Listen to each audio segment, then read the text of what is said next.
La casta tiene miedo. Sí, bueno, muchas gracias por venir. Ahora Victoria va a hacer la presentación un poco más formal. Quería arrancar con lo más importante, que es los agradecimientos, porque tengo miedo que la charla, que seguro va a estar buena, se nos haga larga después y me olvide. Así que nada, primero que nada, gracias a ustedes por venir. Es sábado a las 4 de la tarde, podrían estar haciendo mejores cosas si están acá, así que gracias por venir. Más cerca acá. Gracias a esta mesa de lujo que ha venido a acompañarme hoy. Créanme que me dan ganas de sentarme y escucharlos a ustedes, así que gracias también por tomarse el tiempo para venir. A la editorial Planeta, Adriana Fernández, Rodolfo González Arzac, están todos por ahí, no los veo. A Paula Pérez Alonso, que me editó este libro, sin ella no podría haber salido. A la revista Noticias, que es mi casa y fue donde todas estas investigaciones se han hecho. Anfibia también, que la leía de chico y el año pasado adaptó el libro al podcast, que en versión podcast lo pueden escuchar, se llama Sin Control. A los amigos de Postdata, que es un streaming que está grabando, que tengo suerte de estar, es un medio autogestivo nuevo y nos estamos divirtiendo ahí. Después esta charla va a quedar grabada, así que ahí lo pueden ver. A todos, bueno, amigos, familia, a Florencia, que hace años viene fumándose, pobre, aparte de ser hincha Huracán, tiene que fumarse a Milei, ya antes que Milei fuera gobierno, así que muchas gracias. Me voy a estar olvidando un montón de gente, bueno, a todos los que se interesaron por el libro, los periodistas que me entrevistaron, a los periodistas con los que vengo siendo parte de la aventura periodística de hace tantos años, Mariano Wender, Luciano Bugner, deben estar por algún lado, Mario de Fina, a dos periodistas que ya no están, pero los recordamos, que son Eduardo el Flaco Lerque y Eddie Zunino, que han sido parte también de toda esta historia. Y me voy a estar olvidando un montón de agradecimientos, pero bueno, a la familia sí agradecí, ¿no? Bien más, sí, perfecto. Bueno, creo que me olvido de alguien, pero perdón. Así que nada, le paso la palabra a Victoria que va a moderar. Gracias. Perdón, y me olvidaba a los amigos de la TV pública finlandesa que han venido a grabar un documental, Pertti Pessonen, Ivar Einmas, no sé si lo pronuncié bien. Vamos Finlandia. Ahí va, gracias.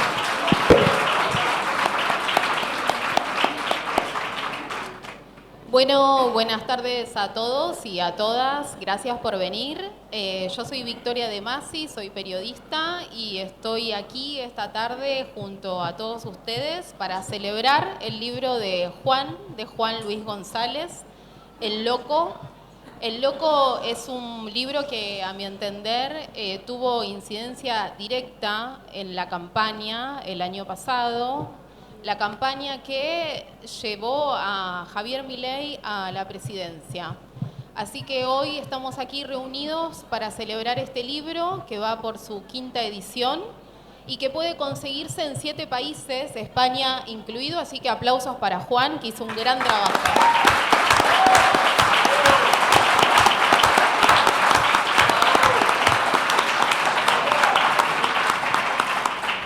Bueno, Juan me pidió, y yo no puedo pasar esto por alto, que entre sus señas particulares indique que es hincha de San Lorenzo. Así que para los hinchas de San Lorenzo que están acá. Bueno, Juan es periodista, es redactor en la revista Noticias y además es un gran compañero, un gran colega. Y hay otros colegas que nos acompañan hoy esta tarde. Ernesto Tenenbaum, periodista.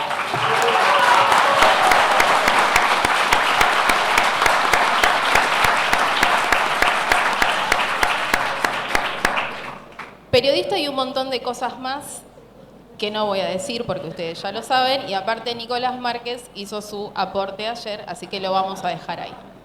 El señor Jorge Fontevecchia, periodista y fundador del Grupo Perfil.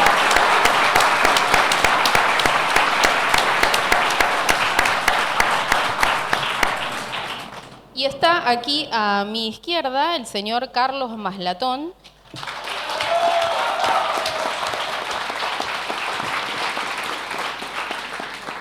Carlos es abogado, ex concejal de la UCD y forista.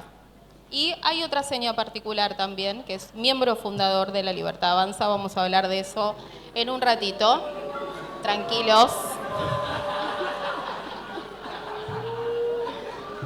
Tranquilos porque Carlos vino también para explicarnos eso. Juan, titulás a tu libro El Loco. Milei ha obtenido el 55,6% de los votos.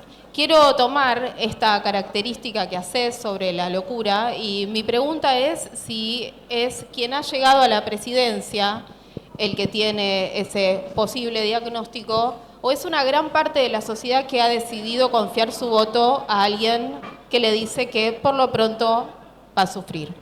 Bueno, acá un disclaimer de autor, creo que algunos lo saben, pero por la duda lo aclaro. El título no es un diagnóstico, no es un diagnóstico ni quiere ser un diagnóstico, nace de una sorpresa periodística de que me entero que a Milei en distintos momentos de su vida, distinta gente, todos lo llaman de esa manera, ¿no? Entonces de ahí nace el título. Dicho eso, uno y está muy tentado a decir que sí, que Milei está loco. Incluso puede poner argumentos de por qué Milei está loco.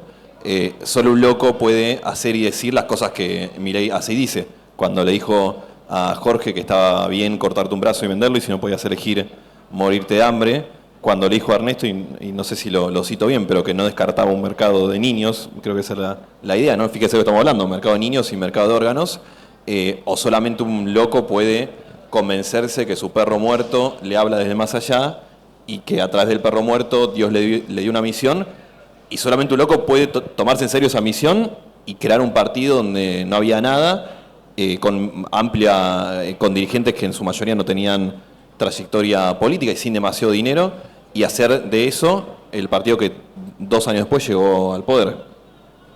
Y solamente un loco puede levantarse todas las mañanas en la Quinta de Olivos y decir que va a jugar con 5 perros cuando tiene 4. Y podríamos seguir así en la lista. Pero por otro lado también estoy muy tentado a decirte que no, que Milei no está loco. Y incluso también tenemos argumentos incontrastables de que no está loco, porque el 19 de noviembre del año pasado, 14,5 millones de personas pusieron la cara del loco, dicho sea de paso, en una boleta. Y yo en estos tiempos con el libro y con Milei estuve ahí investigando un poco en el concepto de la locura, de salud mental. Por definición, la locura, que se dice que es la falta del uso de la razón, es algo individual, ¿no? O sea, te sucede a uno, no es el COVID, no nos contagiamos de la locura por el aire, por lo tanto no puede ser que 14,5 millones de personas se hayan vuelto locas y en un estado de trance hayan elegido a Milei. Tiene que haber alguna explicación lógica atrás de eso. Yo digo esto y ustedes pueden estar pensando en las sociedades se han vuelto locas en algún momento de la historia, tenés el caso de la Alemania nazi como el más reciente, pero tiene que haber alguna explicación ahí, sino por qué lo eligen a Milei. Y bueno, de hecho, si la buscamos, las hay. 10 años de crisis económica, de crisis política, 2 gobiernos de signos distintos que fracasan, la inflación, la inseguridad, la pandemia, la fiesta de olivos, bueno, podríamos seguir un rato más.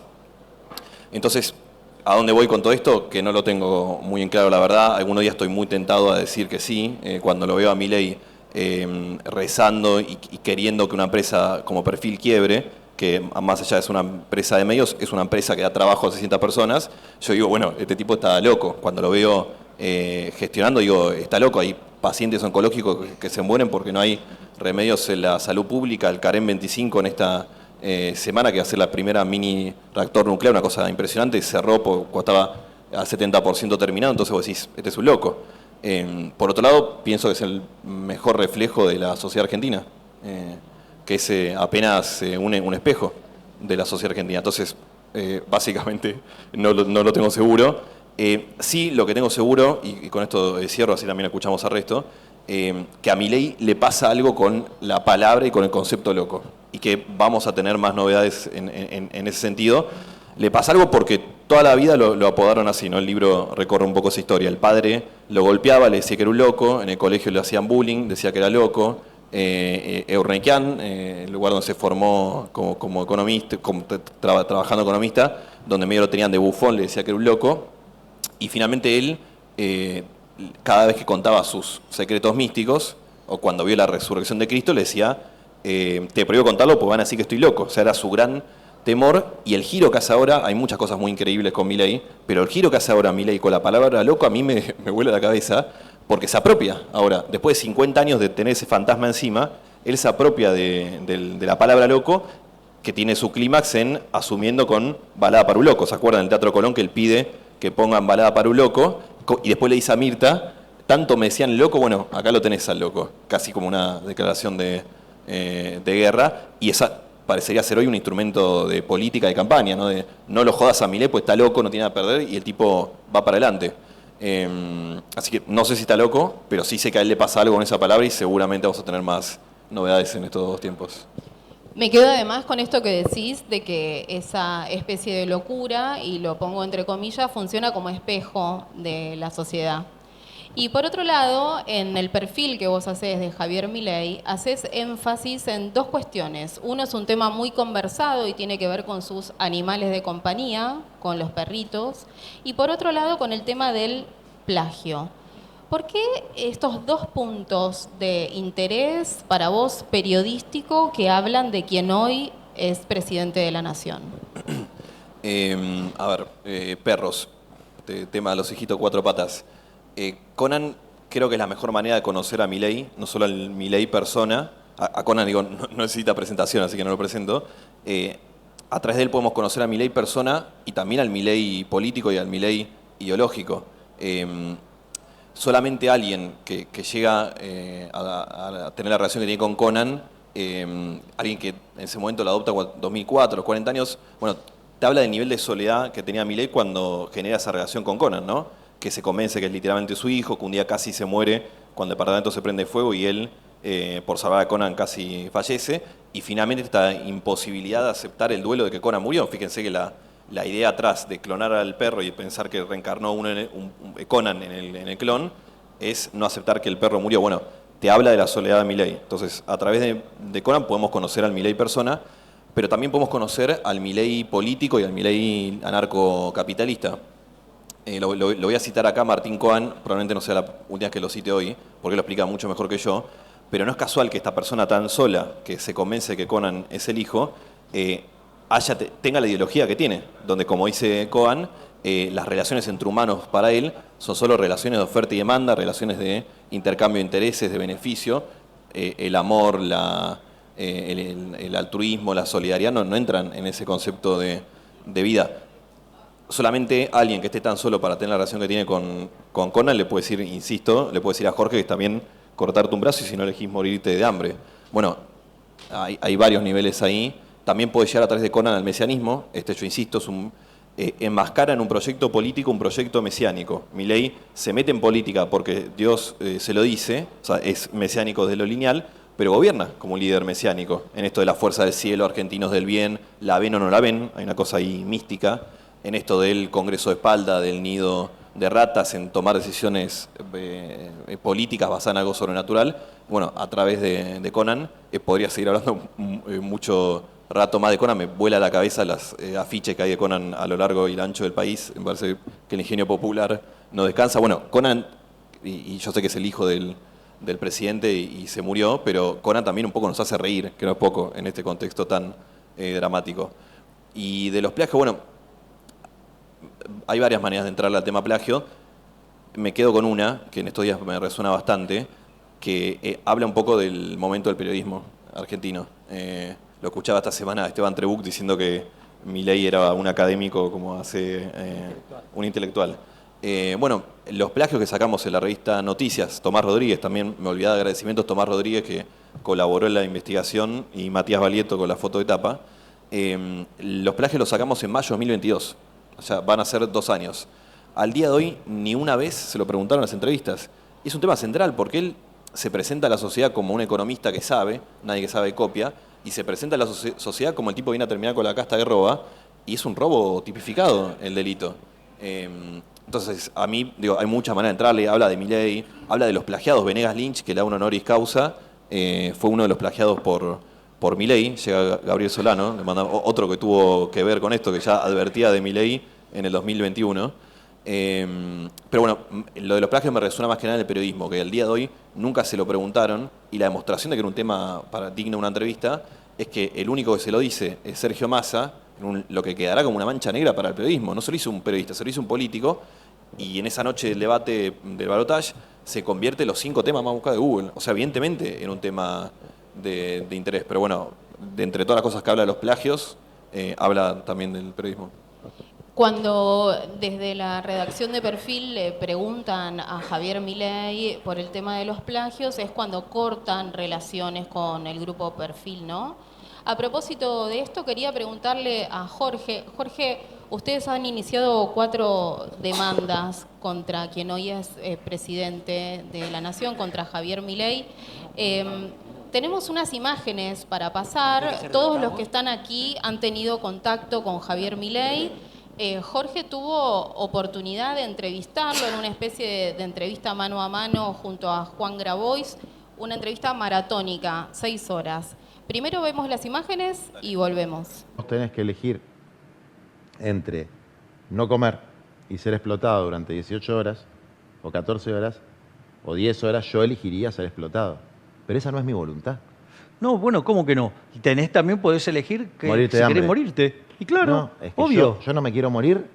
No quiero ni la horca ni la guillotina, quiero la libertad. No, bueno, ¿sabés lo que pasa? Que a mí me gustaría que me paguen $1 millón por día, pero no pero lo hay una paga nadie, diferencia digo, o sideral. sea, y no me siento, digo, Hay una explotado. diferencia sideral entre el $1.000.000 y lo que estoy planteando yo. No, bueno, Que pero se es llaman- que, digamos, que se pero es llaman que lo que derechos vos creés humanos. que, digamos, hay un nivel, digamos, que está bien y hay un nivel No, que no, que se digamos, o llaman sea, y derechos es humanos. absolutamente, digamos, Que- es absolutamente subjetivo, digamos, y es, Pero y Javier, que- y es Javier, querer vos imponer esa sinceramente, subjetiva a otro. Javier, vos sinceramente defendés el derecho a morirse de hambre. A Sinceramente. ver, cada uno puede hacer de su vida lo que Por se le eso, dé la pero vos gana. sinceramente decís, en esa situación, una A persona ver, si vos tenés la posibilidad de trabajar. no solamente lo Digo, hace trabajar Marx lo 18 eligió, horas, ¿no? Y lo eligió para sus hijos. Se prefirió no trabajar y que sus hijos se murieran de hambre. Pero, a ver, ¿y a vos eso- te parece una elección No, ética? Bueno, yo creo que esto de alguna manera sintetiza 2 dimensiones de Milei. Yo creo que hay una dimensión de Milei cuerda y una dimensión de Milei no cuerda, y que la tarea del periodismo y de los historiadores es poder explicar también lo irracional, ¿no? Freud decía que el psicoanálisis, acá tengo un especialista al lado mío, tenía que poder explicar racionalmente lo irracional. Y la pregunta es, bueno, ¿cómo funciona la parte racional y cómo funciona la parte irracional?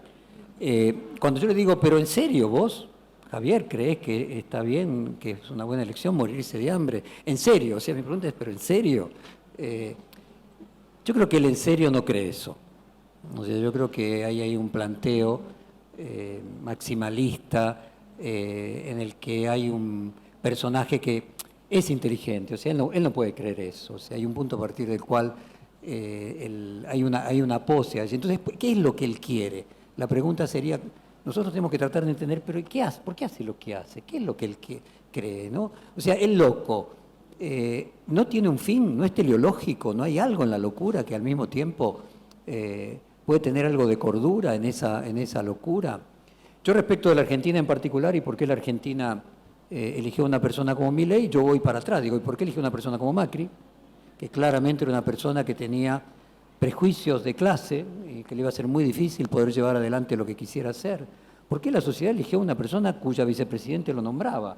O sea, en el fondo venimos evidentemente con un nudo gordiano de hace, podríamos decir, 3 elecciones presidenciales en el que nos tenemos que preguntar para qué. Yo tengo mi propia teoría positivista como siempre, pero la dejo para otra oportunidad. Ahora, volviendo al Milei loco entre comillas, ese planteo absolutista de que la persona tiene derecho a morirse de hambre en lugar de conseguir un trabajo de menor evaluación, no cierra, no tiene ningún sustento lógico. Evidentemente no está a la altura de su inteligencia aún con la locura que tiene. Yo creo que Milei no es un político, yo creo que Milei es una persona que tiene sí un delirio místico y que lo que quiere ser es un profeta, que muchas veces los profetas fracasan al triunfar y triunfan al fracasar, ¿no? La idea de que Cristo, si no hubiera muerto en la cruz, no existiría el catolicismo y el cristianismo. O sea, hay veces en las cuales la lógica de éxito político que tenemos construida desde una persona que normalmente es una carrera política, no es la lógica que él tiene. Yo creo que él considera que el verdadero poder es la comunicación, no el dinero. Que en esto creo que vos también muchas veces marcabas, de que su objetivo final no era, que hay algo más importante que el dinero, que es la comunicación. Alguna vez le asignaron a Héctor Mañeto decir que el puesto de presidente era un puesto menor, que el verdadero poder no era el poder del presidente, sino el verdadero poder era aquellos poderes permanentes que podían estar en el alto nivel del dinero, o los medios, que es lo que yo creo que Milei tiene. Que Milei considera la presidencia, o que podría considerar la presidencia, un estadio, un momento en una carrera para ser un influencer internacional, donde ser expresidente, formar un partido político que lo trascienda, tener una pensión de $6.000 como expresidente mensuales, es algo pequeño para él, que mucho mejor es ser un influencer en el hemisferio norte, ir en lugar de ser panelista de América, ser panelista de la Fox, por ejemplo, y que eso puede tener mucho más atractivo que el atractivo de fundar un partido político que lo suceda. Creo que nosotros encontramos un documento que tenía la directora de la revista Noticias, Alejandra Daya, de fin del 2018, que a mi juicio lo pinta claramente, que me gustaría compartir con ustedes. Vamos, Juan. Hola Alejandra, discúlpame que te moleste un día domingo. Ahí, digamos, me contó Carlos que, bueno, a la luz de lo que le planteó la gente de Expert, no se podía hacer la nota. Bueno, pido disculpas de que no se haya podido avanzar, digamos, porque nada, o sea, pero bueno, yo estoy, como sabés, siempre dispuesto a colaborar con el medio de ustedes, porque, bueno, es el medio que mejor me trata de todos, así que es por una cuestión de reciprocidad y como es, y además, digo, tampoco, digamos, si bien soy amigo de Spar, no puedo obligarlo a que haga algo que no quiere, ¿no? O sea, yo, digamos, en algún sentido me la veía venir porque, bueno, vos sabés que mis posturas en lo económico, digamos, la gente les cuesta entenderla, imagínate en lo político. Así es que, y además, o sea, viste, generó mucho revuelo el video ese que hicimos después de cenar, y bueno, entonces me imagino que la mano habrá venido por ahí, y bueno, nada, pero quiero que sepas que de mi parte, o sea, yo estoy siempre con las puertas abiertas para hacer lo que ustedes necesiten, porque la verdad que siempre me han tratado muy bien y estoy muy agradecido con cómo ustedes se portan conmigo, así que si no es por esta vez, digamos, pero para otra, vos sabés que siempre estoy dispuesto, y si esto hubiera dependido de que fuera yo solo, yo de hecho estoy operativo. Así que bueno, te mando un saludo grande y feliz año nuevo. Como ven, es impresionante, ¿no? Él le chupa las medias a la revista Noticias. Perdón, Jorge, ¿de qué año es esto? Diciembre del 2018, o sea, él todavía estaba dentro de la asociación con Expert, o sea, tengamos en cuenta que él se separa para las elecciones legislativas de 2021. O sea, esto es cuando Expert era candidato a presidente de 2019. Ahora, claramente él tenía la visión de que los medios eran importantes, que comunicar era importante. La misma actitud podíamos tener de chuparle las medias a los medios periodísticos argentinos, que no era solo de noticias, no era con todos, es la que hoy tiene con Elon Musk. Es muy conocido que, por ejemplo, Milei no recibe a los CEOs de las multinacionales, o sea, las multinacionales que vienen a invertir o inaugurar una planta, todos los presidentes reciben al número uno una multinacional que viene a invertir en Argentina. Milei no lo recibe. Aún así, él va no solamente a ver a Elon Musk, sino lo va a ver a su empresa. O sea, yo creo que para Milei, Elon Musk es más importante que Biden y que Trump juntos. O sea, que él sigue con la misma idea de Mañeto de que presidente no es el puesto más importante. Es un estadio, es una escala, en un objetivo mucho mayor, que es la de ser un profeta. Alguien permanente, no un presidente que dura X cantidad de años, sino algo perenne que deja una huella para siempre. Entonces esto sintetizaría los dos Milei, ¿no? El irracional y el racional, en el que él pasa de un lugar al otro, y por cierto esa esquizofrenia, podríamos decir, no como un diagnóstico médico, sino como un sesgo, es el que lo hace absolutamente tan interesante, como hizo tan interesante y hace tan interesante a Trump, y como hace interesante a Bolsonaro. En Estados Unidos te explican claramente de que los medios no pueden sacar a Trump de la pantalla porque el rating sube. O sea, esa especie de falta del lóbulo frontal o de un hipotálamo reprimido produce enorme interés, porque ver a alguien así es como un espectáculo, ¿no? Entonces, bueno, eso tiene que ver probablemente como la síntesis de lo que fue el comienzo de los años 70 con la televisión o fines de los 60 de la sociedad del espectáculo. Gracias, Jorge. Tengo ahora una pregunta para Carlos. Carlos, vos fuiste parte del corazón de La Libertad Avanza y conocés muy bien a Javier Milei. Bueno, contanos, te voy a pasar el micrófono, así no... ahí va. Bueno, ante todo es un placer para mí acompañar al amigo Juan Luis González en la presentación del Loco. Yo al periodista, escritor, historiador González lo conocí hace un poco más de 3 años en Pinamar. Resulta que yo había, como tengo la manía de decir todo lo que hago, me tomé un taxi en Buenos Aires, llegué a Pinamar, en el camino él me quiso contactar y así fue, me hizo un reportaje, otro reportaje, y yo lo veía ya en ese momento muy interesado en este fenómeno juvenil liberal, no que yo sea de la juventud, pero yo simplemente comentaba esto y participaba con opiniones. Y lo vi, a pesar de que él no tiene el origen en esta ideología, lo vi en alguna medida desde el punto de vista investigativo fascinado con el tema. Así que seguimos hablando largo tiempo. Es importante el contexto. Este final de año 2020-2021, estábamos en plena cuarentena, millones de personas contra lo que era el oficialismo del coronavirus se sintieron restringidos en su libertad individual. Yo fui uno de ellos, hice campaña en contra, violé todas las normas, armé organizaciones clandestinas, Barrani, para levantarme contra lo que consideraba que era la dictadura maoísta del coronavirus. Esto es muy importante como antecedente que explica lo de Milei, porque Milei lo que hizo fue apalancarse sobre ese movimiento, y por eso que una de las explicaciones correctas de por qué tantos votos, especialmente en la franja 16 a 30, tienen que ver con esta etapa. Pero no estoy acá para hablar de algo personal, salvo que me lo pregunten, pero sí para señalar el interés de González y el éxito de su libro. ¿Por qué? Porque el libro lo que trata de explicar es esto que estamos hablando ahora, trata de explicar cómo fue esto posible y aborda varios aspectos de la psicología de Milei. Por ejemplo, el tema del plagio.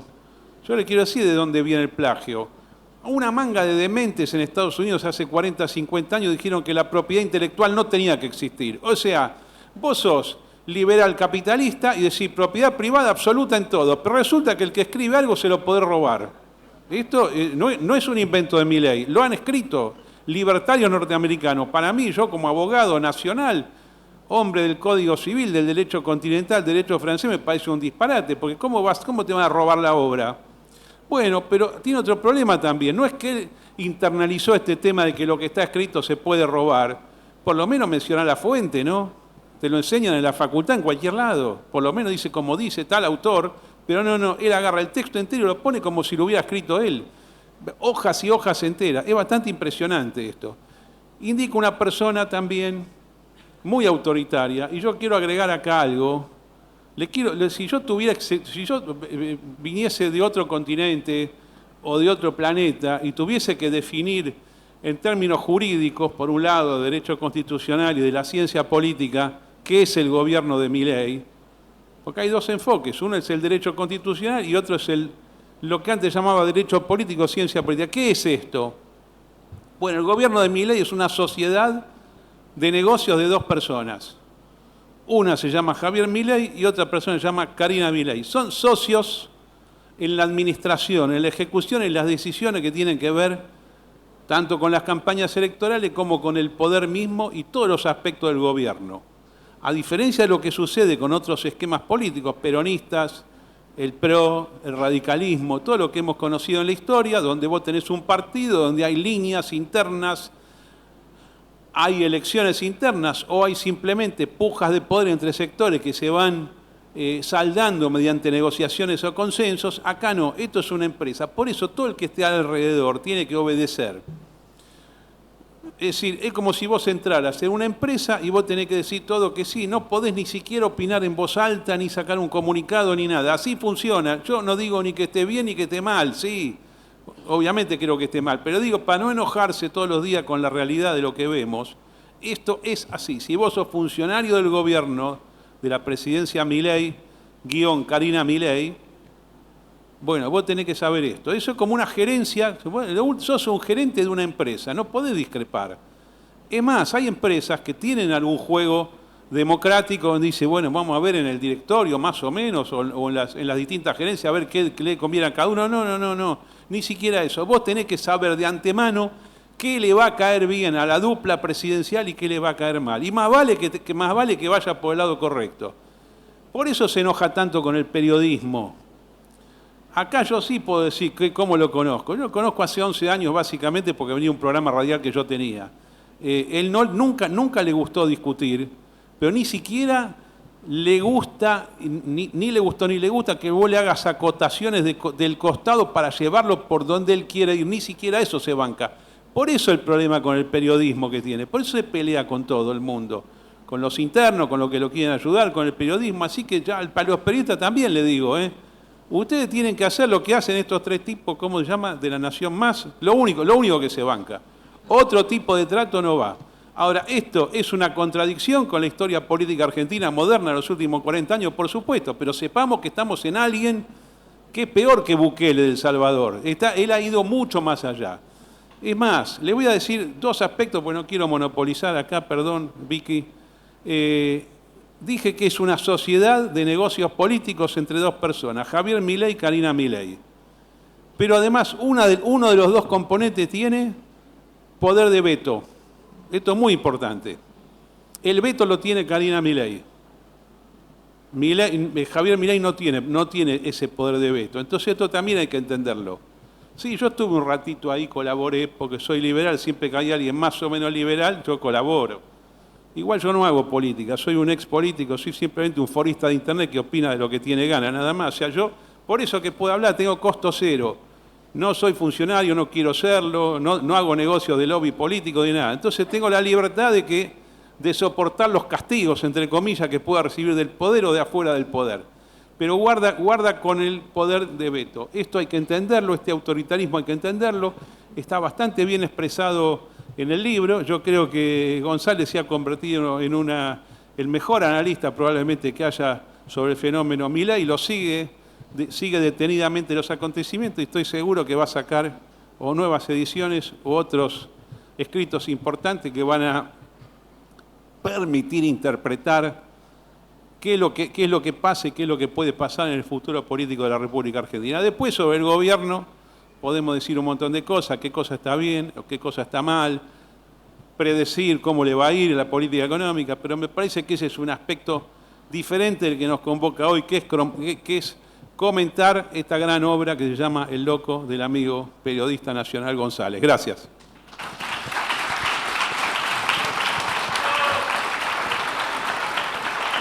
Ernesto, bueno, quienes somos oyentes de tu programa, que va por Radio con Vos todas las mañanas, y ahora quién podrá ayudarnos, te escuchamos entre descolocado, sorprendido, risueño, pero siempre en un intento de tratar de entender qué es esto que llegó para quedarse 4 años en el poder. Ayer, ¿no? Sí, ayer. Ayer tuviste un mano a mano con Nicolás Márquez, el biógrafo de Javier Milei, o uno de los intelectuales de La Libertad Avanza. Me contabas hace un ratito que estabas un poco agotado, que ya se te pasó, pero más allá de eso, como venís llevando a tu programa distintos referentes, quería preguntarte a vos qué te parece que es esto que está pasando. Primero lo que querría decir es un breve comentario sobre el libro, o de mi experiencia con el libro.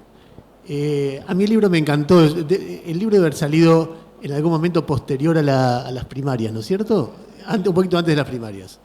En ese momento, los periodistas, entre comillas, importantes, estábamos viendo más que nada, bueno, lo que hacemos los periodistas habitualmente, viendo el fenómeno más fuerte que tiene la política en cada momento, que es el gobierno, en este caso, cómo se iba desintegrando el gobierno de los Fernández. Y en segundo lugar, cómo se preparaba para ejercer el poder la principal oposición, que era Juntos por el Cambio, al mismo tiempo los problemas que tenían internos que los iban desgastando. En ese contexto sale El Loco, un libro de un periodista al que yo no conocía, con un apellido demasiado común para ser individualizado entre tantos González. Y me interesó porque dije, bueno, acá hay alguien que está mirando. Y la verdad que nosotros, no sé si todos los periodistas, pero muchos de nosotros, habitualmente leemos los libros que hacemos todos, porque, bueno, te enterás de cosas, porque ves en qué anda fulano, en qué anda Melgano, cómo escribe, qué produjo, etc. Y muchas veces uno se encuentra con libros que son muy presuntuosos, muchas veces se encuentra con libros que son refritos y que de repente tiene algún agregado. Pero a mí El Loco me atrapó desde el principio, porque rápidamente me di cuenta que era un libro muy especial. Primero porque había alguien obsesivamente mirando un fenómeno que ya todo el mundo miraba un poco, pero no con la obsesión que lo estaba mirando Juan. Y después porque es un libro que tiene lo mejor del periodismo, es decir, que es terriblemente chismoso. Es decir, es alguien que se mete en la historia de un personaje y empieza a preguntar por todos lados, che, contame, y empieza a encontrar un montón de cosas que otros no contaron simplemente porque es chismoso y tuvo curiosidad. Y entonces, sobre esa base se construye un texto que es un texto que es muy atrapante y que en aquel momento además era audaz, era un texto pionero, porque nadie se había puesto a mirar y a escribir sobre Milei como lo hizo Juan. Y en ese contexto hay varias cosas que a mí me parecen importantes, algunas de las cuales ya se dijeron en esta charla. Una es la del plagio, otra es la de los perros. A mí hay dos cosas que además de estas me interesaron mucho. Una de ellas es que el libro está asentado sobre un momento clave de Milei. Es el momento donde el desafiante, el challenger, el utópico, pisa la tierra y se vuelve terrenal. O sea, es el momento en que abandona a los tuiteros, abandona a muchos militantes, se despega, por ejemplo, de Maslatón, se despega de Giacomini y empieza a juntar plata. Y empieza a juntar dirigentes más tradicionales. Esa escena con la que empieza el libro, creo que fue en el Luna Park, en los festejos de el 17% que saca en la elección parlamentaria del 2021, donde a un montón de gente no se la deja entrar y había sido gente central en la campaña, y entran otros que venían, no sé, del conurbano, del aparato político tradicional, etcétera, y copan.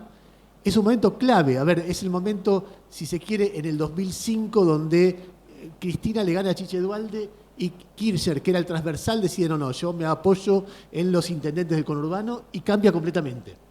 Entonces, ese momento está muy bien contado en el libro. Y otro momento fenomenal del libro, que es algo que, mirá, que ha habido muchos buenos políticos en Argentina, pero nunca nadie contó con ese detalle, el curro de los sellos partidarios. Hay una narración de una cantidad de buscas que en algún momento inscribieron como propio el sello partidario del Partido de la Pindonga, y cuando un nuevo actor aparece y quiere entrar en elecciones, se lo venden. Y esos personajes son personajes muy atractivos que nunca fueron descritos por el periodismo político como lo describe Juan. Eso era lo que a mí me interesó. Y después lo entrevisté a Juan. Lo primero que hice en realidad, me enteré que era el hijo de Gustavo, lo llamé a Gustavo como un viejo, le digo, che, tu hijo es un fenómeno. Vos te acordarás, Gustavo. Y me imagino que son llamadas que ha recibido Gustavo de toda nuestra generación, porque la verdad que era una alegría ver un hijo de un colega haciendo las cosas que estaba haciendo con este libro y entrevistándolo con la cantidad de información que tenía y la picardía, porque tiene una característica muy curiosa, que es muy chismoso, es muy provocador, pero no se le mueve un pelo de la cara. Si usted los ven hablar, se dan cuenta que es un tipo completamente inexpresivo en lo que expresa en su rostro y tremendo cuando habla. Entonces eso lo hace especialmente interesante, pícaro, provocador, etc. Eso es lo que yo vi del libro en aquel momento. En este momento el libro tiene otro significado que me parece que es más trascendente, por lo menos para quienes queremos el periodismo. El periodismo es básicamente una profesión liberal. Es decir, es cierto que hay periodistas que se alinean con gobiernos, que creen que hay que defender a los gobiernos y atacar al periodismo porque creen que el periodismo hace daño cuando informa. Bueno, nosotros los periodistas no creemos eso. Creemos que el periodismo, cuando informa bien, informa de manera independiente, abre preguntas, abre espacios. No sé si controla el poder, pero le pone un espejo delante, lo incomoda, lo obliga a moverse. No es que hagamos ninguna revolución con eso ni que seamos especiales, es lo que nos tocó en la vida. Tal vez no sea la mejor ni la más útil de las profesiones, pero es lo que queremos y es lo que creemos. Y entonces el periodismo molesta a quien ocupa el poder y a veces el tipo tiene razón, porque dice, che, yo estoy laburando como loco en un trabajo imposible y ustedes me rompen las pelotas todo el tiempo. Pero bueno, son las reglas de la democracia. Las reglas de la democracia implican que hay un grupo de gente que se dedica a mirar cómo funcionan los gobiernos, con independencia, con ironía, con caricaturización, discutiendo sus relatos, etcétera, etcétera, etcétera. Hay presidentes que entienden eso. Qué sé yo, hubo un momento en su vida que Perón lo entendió, después dejó de entenderlo. Cuando dijo, yo en el 45 gané con toda la prensa en contra y en el 55 perdí con toda la prensa a favor. No es importante. Después se olvidó. Mujica dijo, yo sé que lo que dicen los medios es injusto, pero tengo mucho trabajo que hacer. Miren si me voy a ocupar de cuánta gente lee los diarios de Uruguay, 200.000 personas. Bueno, 200.000 personas era casi el 10% de Uruguay. Era como si acá los diarios de la Argentina los leyeran, qué sé yo, 5 millones. De pedo en aquel momento llegaba a 600.000, 700.000. Y hay presidentes que no lo entienden. A ver, Cristina no lo entendía. Cristina se enojaba y tenía un montón de militantes que decían que, recién comentábamos con Jorge, la última vez que presentamos algo junto, que fue un libro de noticias, ¿no? Fue 2010, en ese rato, en esa feria del libro, no había dos chicos que... El libro del padre de Juan de Gustavo. En ese momento no había dos chicos que gritaban de allá. Hubo un operativo de Guillermo Moreno que evitó que se presentara un libro sobre el INDEC que había escrito Gustavo Noriega. Y yo me acuerdo que en ese momento estaba con muchísimo laburo y Jorge me había invitado y yo dudaba de venir porque tenía mucho laburo, estaba como muy tomado, estaba presentando qué les pasó, etcétera. Y después de eso dije, bueno, voy. Y estaba Joaquín Moreno Solá, estaba Jorge, estaba yo, no me acuerdo quién más estaba. Y en aquel momento decíamos... Longobardi era moderador, y en aquel momento lo que Estados Unidos era para decir, el periodismo sirve, vamos a seguir trabajando, vamos a seguir contando, vamos a seguir desafiando, burlándonos y entrevistando. Y eso quizás sea un aporte.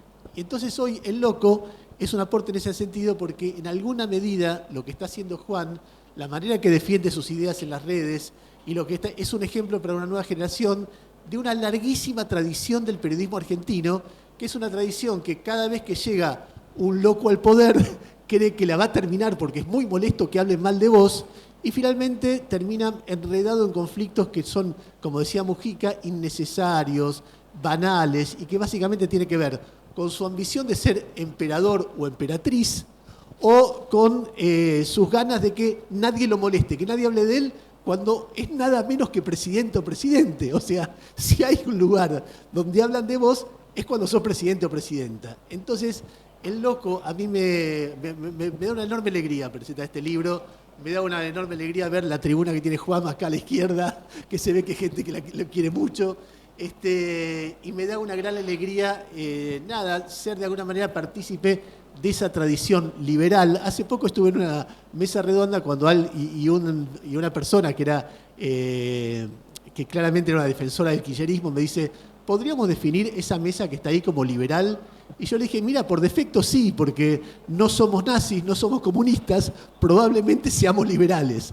Cada uno distinto, como nos pasa a los liberales. Yo uso la palabra liberal distinto que Carlos, o por lo menos parcialmente distinto de Carlos, porque me refiero a una concepción donde el poder político es limitado, tiene compensaciones, hay gente que discute, la libertad de prensa genera discusiones, y esas discusiones son anárquicas, difíciles, conflictivas, pero también muy útiles para entender dónde estamos. ¿Qué me habías preguntado? ¿Con qué se come todo esto? Ernesto, mira, después de todo esto que dijiste, me parece que vamos a cerrar acá, porque también es cierto que hay cosas que están pasando, que están en movimiento, y por otro lado, porque nos están pidiendo que cerremos. Pero bueno, gracias. Juan, ¿quisieras las últimas palabras? Perdón, hagamos otra presentación más larga en otro lado. Hagamos otra presentación más larga en otro lado. Salimos tipo por las ciudades de circo. No, muchas gracias a ustedes por venir. Estamos repasando ahora. Perdona a la gente que se quedó afuera. Yo ahora me voy al stand de Planeta a firmar libros y esas cosas. Así que si quieren seguir charlando, vamos allá. Y muchas gracias a ustedes por venir a este panel. Es realmente una locura. Fue un honor para mí. Bueno, muchas gracias por venir y por interesarse acá en el libro. Muchas gracias.